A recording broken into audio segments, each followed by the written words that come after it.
Hello students, I welcome you in today's session of physics. And in physics today I will going to present you chapter number 29, which is your mass energy equivalence nuclear binding energy. Clear? You can see here this is the topic we have to discuss for today's. So in this before going to start the chapter, you have to look what we have to study. So first in the syllabus you can see here mass energy relation, mass defect, binding energy per nucleon and its variation with the mass number. So first we will discuss about the mass energy relation. So before Einstein, mass energy were supposed to be two different entities. Mass is a fundamental properties of matter possessed by every substance. Clear? So energy is the capacity of doing work. So energy in matter was considered due to either to its typical position or its motion, not due to its mass. So the total mass of the universe and also the total energy of the universe was considered to be separately constant. So it means that energy conservation and mass conservation were supposed to be two independent laws. Einstein, by his theory of relativity, proved that energy and mass are related to each other and every substance has energy due to its mass also. So if a substance loses an amount delta m of its mass, an equivalent amount of energy is produced. So we can write it here, you can see delta E is equals to delta m of c square, where c is the speed of light. And this is called the Einstein energy mass relation. So according to this relation, 1 kg of mass of any matter is equivalent to 9 into 10 to the power 16 joule of energy. This is a huge amount of energy which is equal to 2.5 into 10 to the power 10 kilowatt hour. So if we give delta E energy to some matter, then according to the above relation, its mass will increases by delta m, where delta m is equals to how much? E c square or delta E by c square. Now since the value of C is very high, so the increase in the mass delta m varies is small. So for example, if we heat a substance, then the energy or heat energy given to this substance will increases its mass. But this increase in mass is so small that we cannot measure it, so even by the most sensitive balance. Similarly, if we compress a spring, so its mass will increases, but we cannot confirm this mass increase by an experiment. So in view of the energy mass relation, the law of energy conservation and mass conservation are not independent laws. So there may be a decrease in the mass of the universe, but at the same time an equivalent amount of energy will be produced, so as happened in the nuclear fission.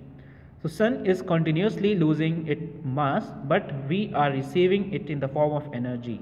Clear?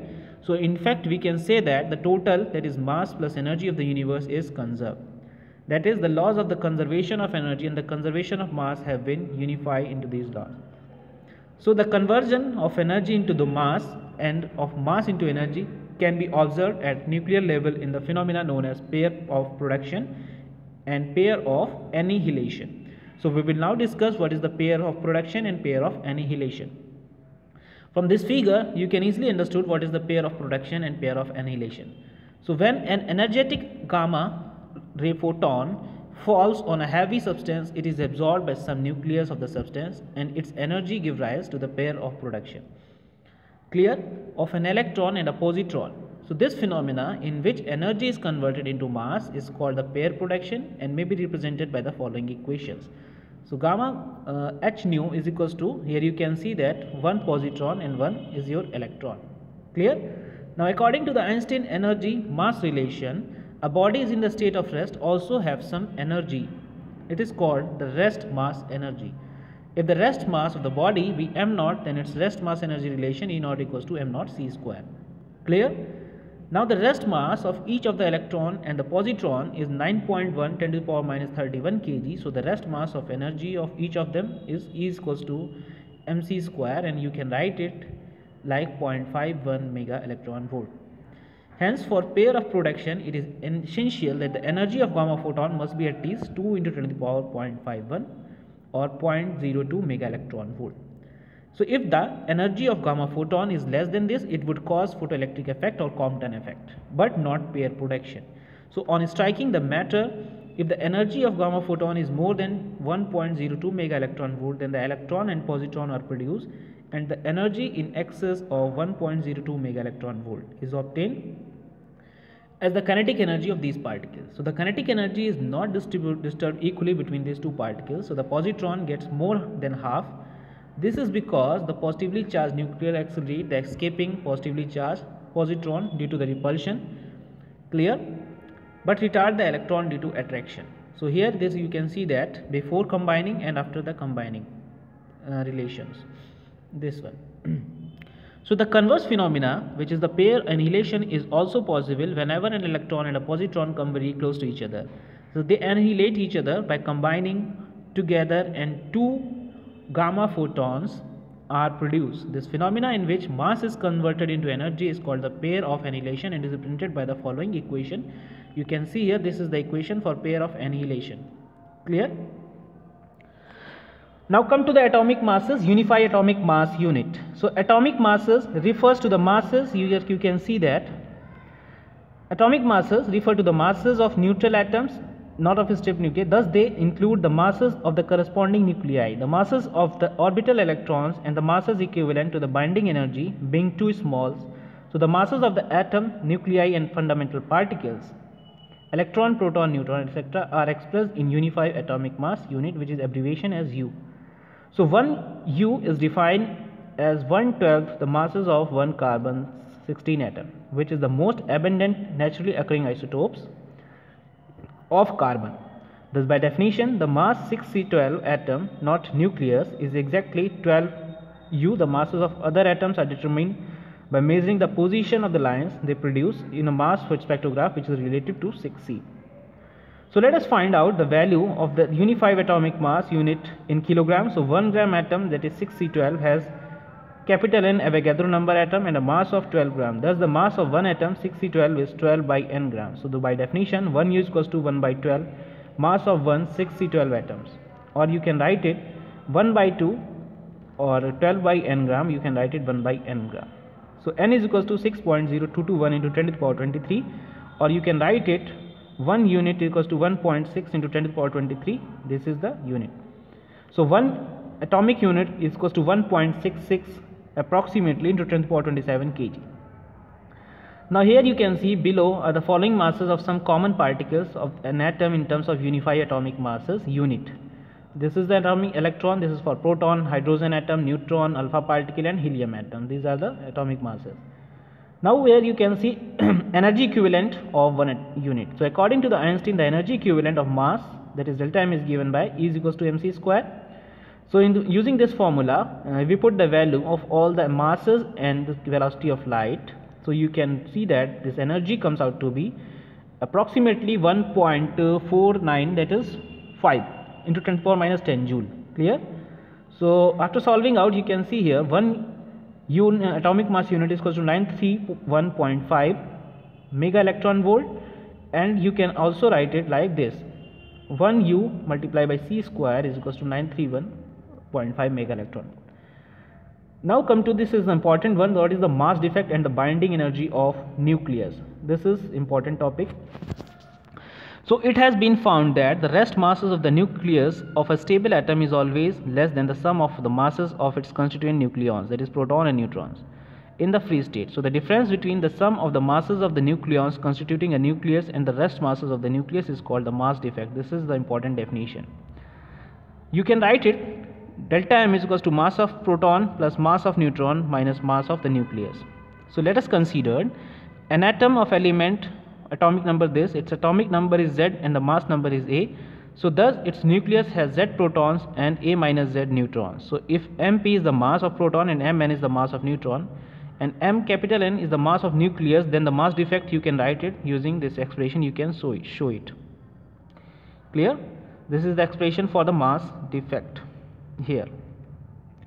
This equation means that when Z free protons and A minus Z free neutrons come in from infinity and combine together to form the nucleus, an atom of mass delta M disappears. So the disappeared mass reappears as an equivalent energy delta mc square, which is liberated during the formation of the nucleus. So it is due to this energy the proton and the neutrons remain bound in the nucleus. So conversely, an amount delta mc square of an external energy is required to break the nucleus into proton and the neutrons.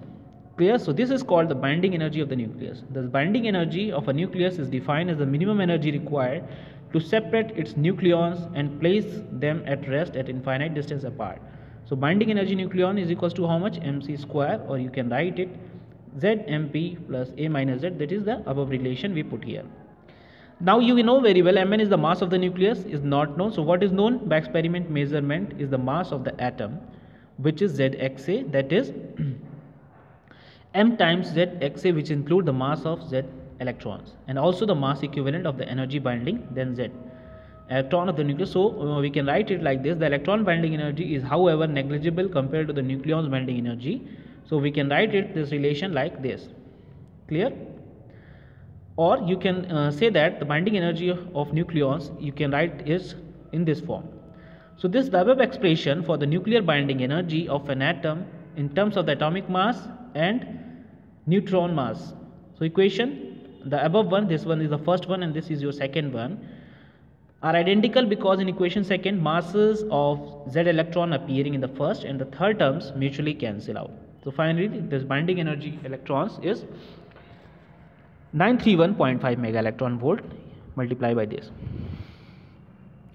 Now we will discuss about the average binding energy per nucleons. So what is the average binding energy per nucleons? The nuclear binding energies ranges from 2.23 mega electron volt for the heavy hydrogen to about 1800 mega electron volt for uranium. This shows that the binding energy increases with the increase in the number of nucleons in the nucleus. Therefore, in order to compare the stability of different nuclei, we require average binding energy per nucleons, which is the total binding energy of the nucleus divided by the number of nucleons in it. So it is defined as the average energy required to remove a nucleon from the nucleus to infinite distance. So higher the average binding energy per nucleon, greater is the stability of the nucleus. Clear? Now here you can see this is the binding energy curve. You can read it by yourself. This is nothing much important, so I am skipping this. What is the binding energy curve? And okay, I am telling you just the few of the cases given here. The first one you can see here. The curve has almost a flat maximum roughly from A50 to A80, corresponding to an average binding energy per nucleon of about 8.5 mega electron volt. So the nuclei having mass number between 50 to 80 are most stable. Clear? Now come to the second one. For nuclei having mass number above 80, the average binding energy per nucleon decreases slowly and drop to about 7.6 mega electron volt. And for uranium, A is equals to how much? 238. The lower value of binding energy per nucleon failed to overcome the Coulombian repulsion among proton in nuclei having larger number of protons. This is why the nuclei of heavier atoms beyond this are radioactive.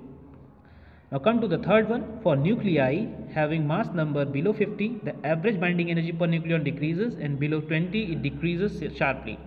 For example, for heavy hydrogen, that is 1H2, it is only about 1.1 mega electron volt. This shows that the nuclei having mass number below 20 are comparatively less stable. Now come to the fourth one. So below 50 the curve does not fall continuously, but the subsidiary peaks. This shows that these even nuclei are more stable than their immediate neighbors. You can see easily understand what is the different binding energies. From here you can understand it. So students, this is the end of the chapter, and we will meet with a new chapter in our next lecture. Till that, do study. Thank you class. Thank you.